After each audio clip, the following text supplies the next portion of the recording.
Hello guys, welcome back to our YouTube channel AMJ for you. तो group A का जो आज second match था इंडिया वर्सेस बांग्लादेश वो खत्म हो गया है। ऑब्वियसली बात थी, एक्सपेक्टेड भी था कि इंडिया ये मैच आसानी से जीत लेगी, बट इतना आसान हुआ नहीं जितना कि एक्सपेक्टेड था। इसमें क्या रहा, पूरे मैच में क्या अप एंड डाउन्स आए, क्या अचीवमेंट्स थी और क्या बांग्लादेश के लिए अच्छा रहा, क्या बांग्लादेश के लिए बुरा रहा, ये हम डिस्कस करेंगे। तो चलिए स्टार्ट करते हैं। सबसे पहले बात आती है टॉस की। तो टॉस का एक फैक्टर ये था कि मेरे अकॉर्डिंग, या जो भी दुबई के मैचेस होते हैं उसमें ये होता है कि जो टॉस जीतेगा वो पहले बॉलिंग करेगा। उसका रीज़न ये है कि जब आप सेकंड इनिंग में अंडर लाइट्स बैटिंग करने आते हो तो बॉल बैट पे अच्छा आता है। लेकिन यहाँ पे बांग्लादेश ने टॉस जीता और उन्होंने बैटिंग पहले किया। और वही चीज़ रोहित शर्मा ने भी बोला कि हमें बॉलिंग ही चाहिए थी। तो मतलब जो कैप्टन्स को दोनों को जो चाहिए था वो दोनों को वो मिला। लेकिन start from the first over जो भी चीज़ें थी वो बांग्लादेश के हक में गई नहीं। हाँ, इंडियन स्क्वाड में अगर बात करें तो अर्शदीप नहीं थे, हाँ शमी लीड कर रहे थे अलॉन्ग विद हर्षित राणा। और फर्स्ट ओवर में ही शमी ने फर्स्ट विकेट लिया। उसके बाद जब फर्स्ट ओवर आईसीसी में डालने आए हर्षित राणा तो उन्हें भी आईसीसी का अपना पहला विकेट पहले ही ओवर में मिला। तो यहाँ से जो स्टार्ट था बांग्लादेश के लिए, 2 ओवर 2 रन 2 विकेट, काफी बेकार रहा।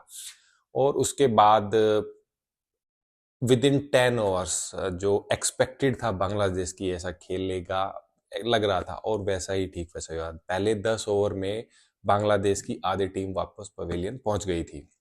सबसे बड़ा रोल वहां पे था अक्षर पटेल का। जब वो अपना पहला ओवर डालने आए तो उन्होंने पहले ही ओवर में हैट्रिक चांस क्रिएट किया, और हैट्रिक चांस क्रिएट भी हुआ, बिल्कुल लॉलीपॉप कैच आप कह सकते हैं कि जो रोहित शर्मा से ड्रॉप हुआ। उसके बाद उन्होंने सॉरी भी बोली। So it was a very easy catch. वो एक्सपेक्टेड नहीं था कि रोहित शर्मा उसको ड्रॉप करेंगे।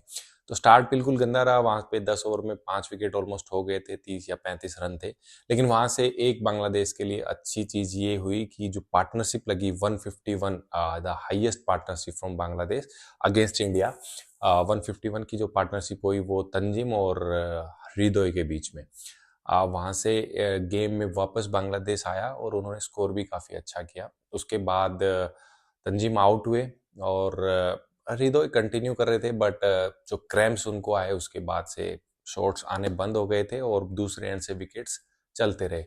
तो ऑल इन ऑल बांग्लादेश ने स्कोर 230, हम एक्सपेक्ट कर रहे थे कि 240 तक पहुंच जाएगा, 240 250, बट नहीं हुआ।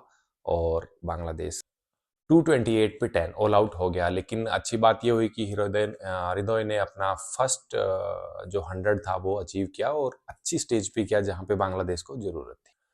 उसके बाद जब इंडिया बैटिंग करने आया तो ये सबको पता था कि Rohit Sharma will go after the bowlers, और उन्होंने ठीक वैसे ही किया। इंडिया ने पहले 10 ओवर में 70 रन मार्क कर लिए थे। वहां पे जो रोहित शर्मा का इंटेंट था वो बहुत क्लियर था। इवन वो तो 228 चेज कर रहे थे, but still the intent was there.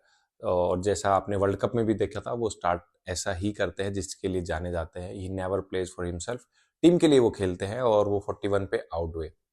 सो हम कह सकते हैं कि 40s लकी है जब भी रोहित शर्मा करते हैं इसके इर्द गिर्द इंडिया मैच जीतता है। लेकिन उसके बाद रोहित शर्मा आउट हुए, फिर विराट कोहली, स्पिन अच्छा चल रहा था वहां पे, स्पिन फंस के आ रहा था, टर्न हो रहा था बॉल, तो कोहली भी वहां पे आउट हुए। उसके बाद जब अय्यर आए तो अय्यर भी जल्दी आउट हो गए। उसके बाद अक्षर को ट्राई किया गया, अक्षर भी फेल हुए, 9 रन करके वापस चले गए। तो वहां से बांग्लादेश को लगा था कि बांग्लादेश एक टफ टाइम देगा। लेकिन दूसरे एंड से जो मैंने बोला था पहले अपने वीडियो में, एक्स फैक्टर रहेंगे शुभमन गिल, और उन्होंने ठीक वैसी ही बल्लेबाजी की टिल द एंड। उन्होंने एक एंड अपना होल्ड करके रखा, और उसके साथ जो अच्छा बैटिंग था, एक्सपेक्टेड था कि केएल राहुल एक इनिंग खेलेंगे। हालांकि उनको एक चांस मिला, इजी चांस था, बट वो ड्रॉप हुआ। उसके बाद उन्होंने जो बैटिंग की, अच्छी बैटिंग करके गए हैं। इधर से टॉप स्कोरर जो रहे शुभमन गिल रहे, उन्होंने 101 नॉट आउट किया।